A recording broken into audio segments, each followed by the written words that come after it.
तो hello guys, मैं हूं पीयूष और स्वागत है आपका वर्चुअल लर्निंग प्लेटफॉर्म पर। आज हम पढ़ने वाले हैं कुछ ऐसे सेंटेंस जिसका मतलब हम इंग्लिश में नहीं जानते और हिंदी में हम यूज़ कर रहे होते हैं और उस वक्त हम गूगल को यूज़ करते हैं। ठीक है, तो ऐसे सेंटेंस जिसे जो हम डेली लाइफ में यूज़ करते हैं तो वो हम आज इस वीडियो में देखेंगे। और ये वीडियो काफ़ी बड़ी नहीं होने वाली, कुछ छोटी सी रहने वाली है, 10-15 मिनट की, जिसमें आप ये सब कुछ सेंटेंस कवर कर लोगे 15-16। ठीक है, और वो आपको कुछ वैल्यू एडिशन कर देगा। तो मैं आशा करता हूँ कि आपको ये वीडियो पसंद आएगी और आप ये वीडियो पूरी देखोगे। तो शुरू करते हैं। तो ये सीरीज़ रहने वाली है डेली यूज्ड सेंटेंस की। ठीक है, तो शुरू करते हैं हम। जो हमारा पहला सेंटेंस है वो है मानना पड़ेगा आपने कर दिखाया। मान लो आपने कोई ऐसा काम कर दिया या फिर आपके दोस्त ने कुछ ऐसा काम कर दिया जिसकी आपने कल्पना भी नहीं करी थी। ठीक है, और आप उस वक्त बोलते हो कि मानना पड़ेगा आपने कर दिखाया। ठीक है, तो उस सेंटेंस को आप इंग्लिश में ऐसे बोल सकते हो कि आई हैव टू से यू डिड इट। ठीक है, आई हैव टू से यू डिड इट, यानी कि आपने कर दिखाया। जो हमारा न्यू सेंटेंस है वो है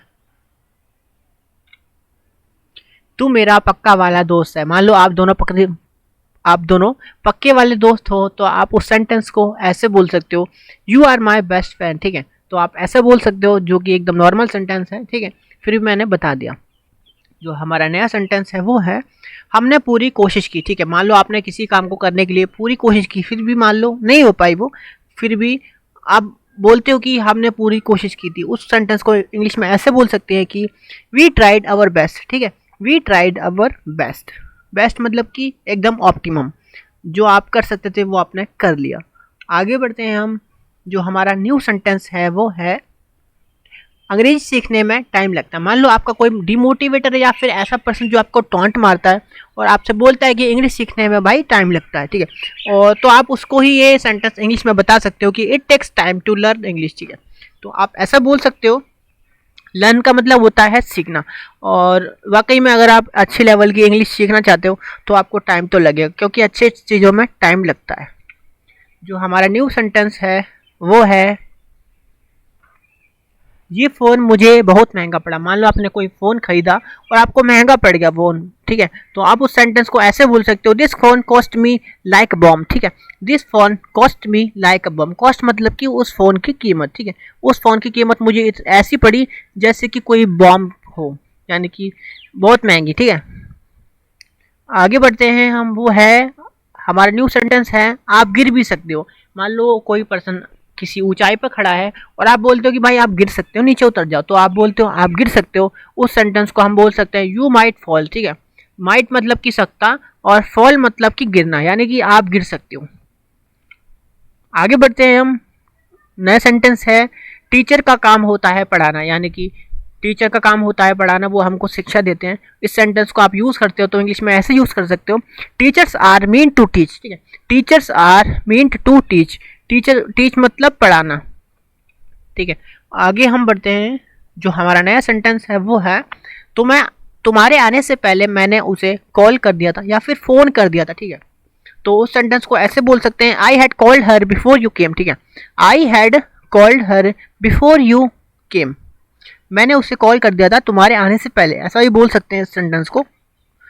जो अगला सेंटेंस है वो है आजकल मैं जॉब ढूंढ रहा हूँ। मान लो आप कोई जॉब ढूंढ रहे हो और क्योंकि आपको कुछ ज़रूरत है तो उस सेंटेंस को ऐसे बोल सकते हैं I am looking for a job now a days. ठीक है, I am looking for a job now a days. Now a days मतलब कि आजकल। ठीक है, जो न्यू सेंटेंस है वो है मैंने आपका क्या बिगाड़ा है। ठीक है, मान लो आपका दोस्त आपको परेशान करता है या फिर कोई और पर्सन, आप उससे बोलते हो कि भाई मैंने आपका क्या बिगाड़ा है, तो उसको इंग्लिश में ऐसे बोल सकते हो what wrong have I done to you. ठीक है, what wrong have I done to you, आप ऐसा बोल सकते हो उस सेंटेंस में, उस सेंटेंस को। ठीक है, मुझे मनाना नहीं आता। मान लो आपने कोई गलती कर ली और आप किसी को मनाते हो तो और आपको नहीं आता, तो आप ऐसे बोल सकते हो उस सेंटेंस को कि I don't know how to persuade. ठीक है, आई डोंट नो का मतलब होता है कि नहीं जानता, हाउ टू यानी कि कैसे, परसुएट मतलब मनाना।